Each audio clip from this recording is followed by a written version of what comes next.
To talk about the violence in Charlottesville and the rise of white nationalist groups, we're joined by Sherrilyn Ifill.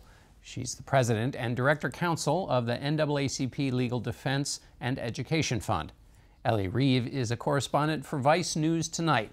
Elle was embedded with a group of white supremacists during the events that took place in Charlottesville, Virginia last weekend.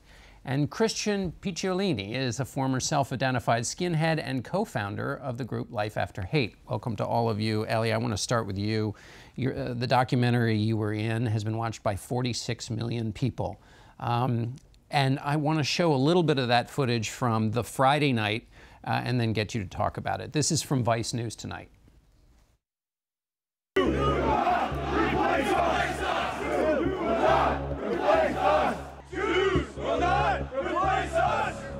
Jews will not replace us! Blood and soil!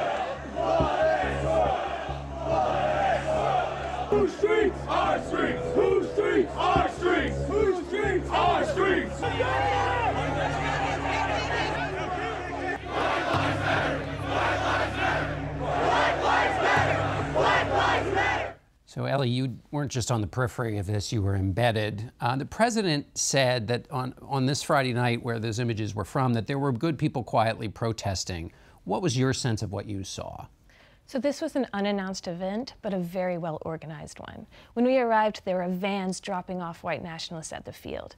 On the field, there were organizers doing crowd control, security, handing out tiki torches.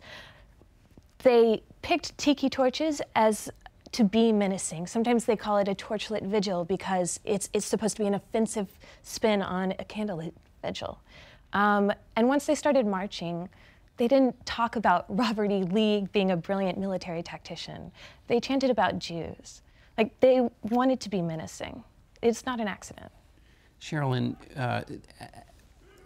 all of the president's remarks this week, there are his supporters would say, but he did call out the racists on Monday, and when he identified violence, there was violence from the counter-protesters in Charlottesville.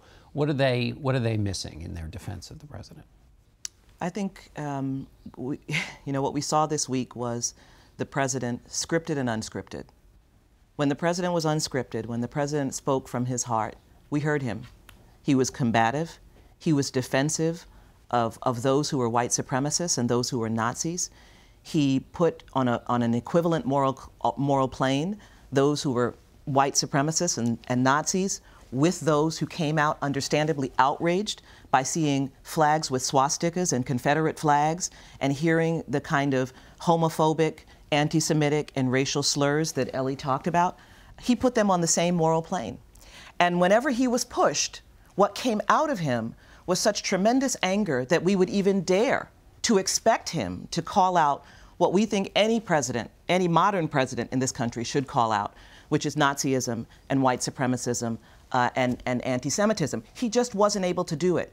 And so what he did this week is not only did he abdicate his role as a leader of this entire country, not as a man speaking for himself, not as a man speaking for his political party, not as a man speaking on behalf of his voters or his base, but as the president of this entire country, he abdicated that responsibility. And then even worse, he gave aid and comfort to those white supremacists and neo-Nazis who were out in full force in Charlottesville on Friday night and Saturday. All right, Christian, quickly, why has this rise come in white nationalism now? There's been a rise over the last 30 decades. And what's happened, it was a concerted strategy to move away from the skinhead or the Klan look, to grow your hair out. Because even back when I was involved 30 years ago, there was a stigma to that even amongst racist white Americans. So the idea was to blend in, to grow the hair out, trade into boots for suits. And here we are now. All right, excellent. We're going to take a quick break and go to commercial. We'll have a lot more of this discussion in a moment.